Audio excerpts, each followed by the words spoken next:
Semoga yang subscribe diberikan rezeki melimpah dari arah tak terduga. Dan yang like komen, dimudahkan segala urusannya di dunia dan akhirat.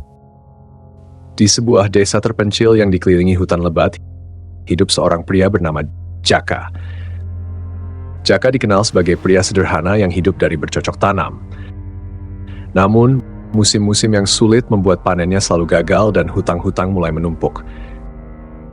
Kesulitan hidup membuat Jaka semakin tertekan dan harapan untuk memperbaiki nasibnya semakin tipis. Suatu malam, Jaka duduk sendirian di depan rumahnya, merenungi nasibnya yang malang. Di kejauhan, terdengar sayup-sayup suara angin yang berhembus melalui pepohonan, menciptakan suasana yang mencekam. Di tengah keputusasaannya, seorang tetangga tua yang bijak, Mbah Suro, menghampiri dan duduk di sampingnya. "Jaka, aku tahu apa yang kau rasakan," ujar Mbah Suro dengan suara rendah namun tegas. "Ada cara untuk keluar dari kemiskinan ini, tapi kau harus siap dengan segala konsekuensinya." Jaka menoleh, menatap Mbah Suro dengan penuh harap. "Apa yang harus aku lakukan, Mbah?" Mbah Suro menatap Jaka dengan mata tajam. "Ada sebuah tempat di ujung hutan ini, di mana orang-orang pergi untuk mencari kekayaan dengan cara yang tidak biasa. Tapi ingat, Jaka, setiap kekayaan yang diperoleh dari sana selalu ada harganya." Jaka merasa tertarik, meskipun ia tahu bahwa hutan itu terkenal dengan cerita-cerita mistis dan menyeramkan. Desas-desus tentang pesugihan dan makhluk gaib yang mendiami hutan itu sering terdengar di desa. Tetapi Jaka tak punya pilihan lain.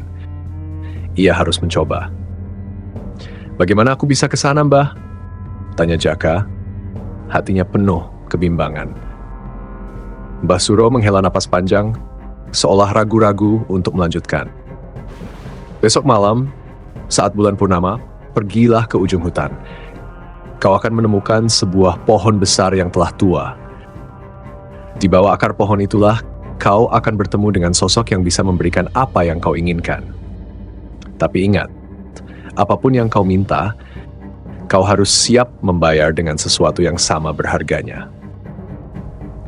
Malam berikutnya, Jaka memutuskan untuk mengikuti saran Mbah Suro. Dengan tekad yang bulat, ia memasuki hutan yang gelap dan suram. Angin malam berhembus dingin, dan suara-suara aneh mulai terdengar dari dalam hutan. Pohon-pohon besar dengan akar yang menjalar di tanah seakan menjadi penjaga rahasia gelap di dalamnya. Setelah berjalan cukup jauh, Jaka akhirnya menemukan pohon besar seperti yang dijelaskan oleh Mbah Suro. Pohon itu tampak sangat tua, dengan akar-akar yang mencuat dari tanah seperti tangan-tangan yang ingin merenggut siapapun yang mendekat.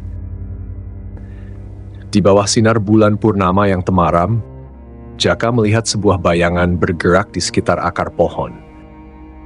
Bayangan itu muncul semakin jelas, berbentuk seperti seorang lelaki tua dengan wajah yang tertutup oleh kerudung hitam. Matanya yang bersinar merah menatap Jaka dengan tajam. "Kau datang untuk mencari kekayaan?" tanya sosok itu dengan suara serak. Jaka, meskipun gemetar, mengangguk. "Aku butuh kekayaan untuk menyelamatkan hidupku dan keluargaku." Sosok itu tertawa pelan. "Kekayaan bisa kuberikan padamu, tapi setiap kekayaan datang dengan harga yang mahal. Apakah kau siap?" Jaka merasa ragu sejenak, namun kemudian mengangguk. "Aku siap." Sosok itu kemudian memberikan Jaka sebuah kantong kecil yang tampak biasa saja. "Isi kantong ini adalah bibit-bibit pesugihan. Tanam di halaman rumahmu dan sirami dengan air hujan pertama yang jatuh setelah kau menanamnya. Dalam waktu singkat, kau akan melihat kekayaan mengalir kepadamu. Tapi ingat, Jaka, kau harus memberi makan bibit itu setiap malam dengan sesuatu yang bernyawa. Jika tidak, kekayaanmu akan berubah menjadi kutukan." Jaka mengambil kantong itu dan segera bergegas pulang. Keesokan harinya, ia menanam bibit tersebut di halaman rumahnya, seperti yang diperintahkan. Malam itu juga hujan turun dengan deras, seolah langit merestui niat Jaka. Tak butuh waktu lama, Jaka mulai melihat perubahan. Tanaman yang ditanamnya tumbuh dengan cepat dan di bawahnya muncul emas dan perhiasan yang tak terhitung jumlahnya. Kekayaan Jaka bertambah dengan pesat, dan dalam waktu singkat, ia menjadi orang terkaya di desanya. Namun, seiring dengan bertambahnya kekayaan, tanaman itu juga semakin tumbuh besar dan rakus. Jaka harus terus memberikan hewan-hewan ternaknya sebagai makanan untuk tanaman itu. Tapi tanaman tersebut terus meminta lebih, sampai akhirnya Jaka kehabisan hewan untuk diberi makan. Ketakutan mulai merayapi Jaka. Ia sadar bahwa ia terjebak dalam perjanjian yang mengerikan. Suatu malam, saat ia tak lagi memiliki hewan untuk diberi makan, tanaman itu mulai merambat ke rumahnya, mencari korban lain untuk disantap. Jaka yang putus asa akhirnya menyadari bahwa tak ada yang bisa ia lakukan untuk menghentikan tanaman itu. Di malam yang mencekam itu, Jaka merasakan akar-akar tanaman melilit kakinya, menariknya ke dalam tanah. Ia berusaha melawan, namun kekuatan tanaman itu terlalu besar.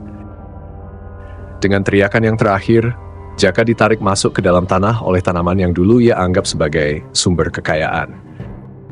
Desa pun kembali tenang, namun rumah Jaka berubah menjadi reruntuhan yang penuh dengan akar-akar tanaman yang tak henti-hentinya merambat. Masyarakat desa yang mengetahui kisah Jaka menjauh dari tempat itu dan membiarkan rumah tersebut terbengkalai. Cerita tentang Jaka menjadi legenda di desa tersebut sebagai peringatan bagi siapapun yang berani mencoba jalan pesugihan. Kekayaan yang datang dari jalan tersebut selalu datang dengan harga yang tak terduga, dan siapapun yang mencarinya akan terjerat dalam kutukan yang abadi. Cerita ini mengingatkan kita bahwa kekayaan yang diperoleh dengan cara-cara yang tidak benar atau berbau mistis selalu memiliki konsekuensi yang berat dan seringkali berakhir tragis.